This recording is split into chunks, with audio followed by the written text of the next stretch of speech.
Hello everyone, welcome to my YouTube channel. कैसे हैं आप सब। आज हम इस वीडियो में देखेंगे कि सेमीकंडक्टर यानी अर्धचालक में तापमान के कारण प्रतिरोध का क्या प्रभाव पड़ता है और इंसुलेटर यानी कुचालक में प्रतिरोध का क्या प्रभाव पड़ता है। तो चलिए शुरू करते हैं आज का वीडियो। सेमीकंडक्टर में अगर हम रेजिस्टेंस को देखेंगे कि क्या इफ़ेक्ट पड़ता है, तो उसके लिए सबसे पहले हमें उसका डायग्राम समझना पड़ेगा। इसमें एनर्जी का लेवल समझना पड़ेगा। ठीक है, आपको स्क्रीन पे एक ग्राफ दिख रहा होगा जिसमें नीचे की साइड लिखा हुआ है लो एनर्जी लेवल, फिर उसके ऊपर लिखा हुआ है वैलेंस बैंड, फिर बीच में आपको एक लंबी डंडी टाइप की दिख रही है, उसमें लिखा हुआ है फॉरबिडन एनर्जी गैप, उसके ऊपर लिखा है कंडक्शन बैंड और फिर सबसे ऊपर लिखा है हाई एनर्जी लेवल। आप अगर इस एक एक चीज़ का मीनिंग देखेंगे ना, तो आपको वर्ड में ही समझ में आ जाएगा कि इसका मतलब क्या है, क्या कहना चाह रहा है। तो इस ग्राफ में आप देखेंगे सबसे नीचे लिखा है लो एनर्जी लेवल, मतलब नीचे सबसे कम एनर्जी होगी, सबसे कम ऊर्जा होगी, और ऊपर सबसे ज़्यादा एनर्जी होगी, सबसे ज़्यादा ऊर्जा होगी। तो इसमें 3 टर्म बहुत ज़्यादा इम्पॉर्टेंट होते हैं।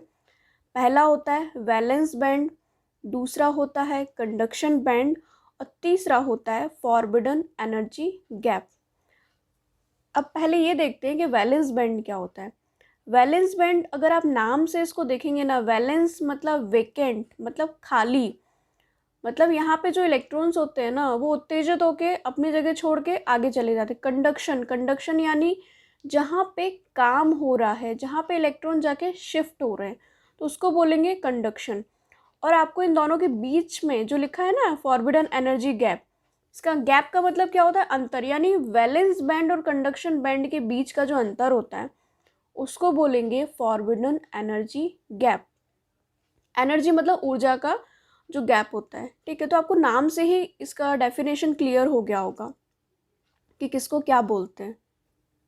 अगर किसी पदार्थ में वैलेंस बैंड और कंडक्शन बैंड, इन दोनों के बीच में जो फॉरबिडन एनर्जी गैप है, अगर वो बहुत कम होता है, तो ऐसे पदार्थ का जब हम तापमान बढ़ाते हैं, मतलब टेम्परेचर, यानी उसको जैसे ऊर्जा देते हैं ना, तो वैलेंस बैंड में जो भी इलेक्ट्रॉन्स होते हैं वो क्या होते हैं, तुरंत उत्तेजित होकर अपनी सीट छोड़ के कंडक्शन बैंड में शिफ्ट हो जाते हैं।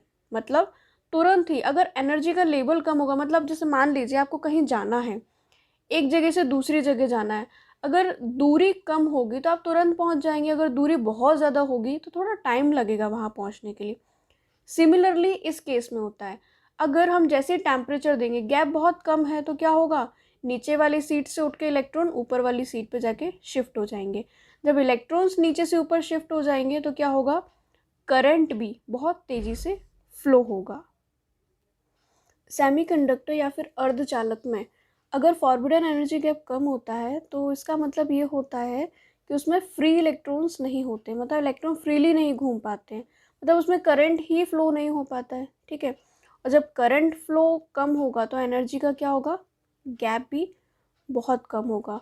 इसका ही उल्टा होता है, यदि अर्धचालक में अगर हम टेम्परेचर बढ़ाते हैं, तो अर्धचालक के इलेक्ट्रॉन्स की जो एनर्जी लेवल होता है ना, कंडक्शन बैंड के समान होने पर इलेक्ट्रॉन मूव करना शुरू कर देते हैं।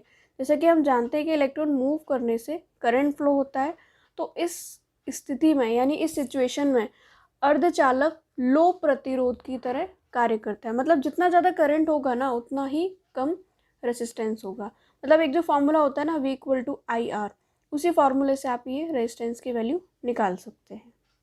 इसके बाद नेक्स्ट देखते हैं कि इंसुलेटर में क्या फ़र्क पड़ता है, इंसुलेटर पे क्या इफेक्ट पड़ता है रेजिस्टेंस का। ठीक है, इंसुलेटर पदार्थ के जो एटम में फ्री इलेक्ट्रॉन्स नहीं होते हैं।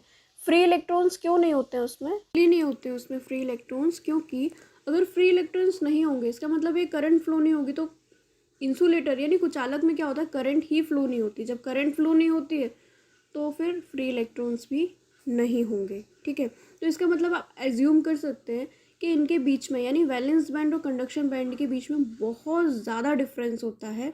जो एनर्जी गैप होता है ना वो बहुत ज़्यादा होता है। आप जितना भी टेम्परेचर बढ़ाएंगे, वैलेंस बैंड में जो इलेक्ट्रॉन्स होते हैं वो कंडक्शन बैंड में जंप करके नहीं पहुंच पाते। मतलब अगर वो वहाँ पे नहीं पहुंच पाएंगे तो इसका मतलब ये होता है कि करंट फ्लो नहीं होगी। अगर इसमें करंट फ्लो नहीं होगी तो इसका मतलब ये होगा कि इसमें रेजिस्टेंस की वैल्यू बहुत ज़्यादा हाई रहेगी। फ्रेंड्स, अगर आपको आज का वीडियो अच्छा लगा हो तो इस वीडियो को लाइक, शेयर और सब्सक्राइब ज़रूर करें। अगर इस टॉपिक से रिलेटेड कोई क्वेरी हो आपके मन में तो आप मुझे कमेंट सेक्शन में कमेंट करके पूछ सकते हैं। तो इसी तरह के इंटरेस्टिंग वीडियो देखने के लिए आप मेरे यूट्यूब चैनल पर बने रहिए। तो चलिए मिलते हैं नेक्स्ट वीडियो में।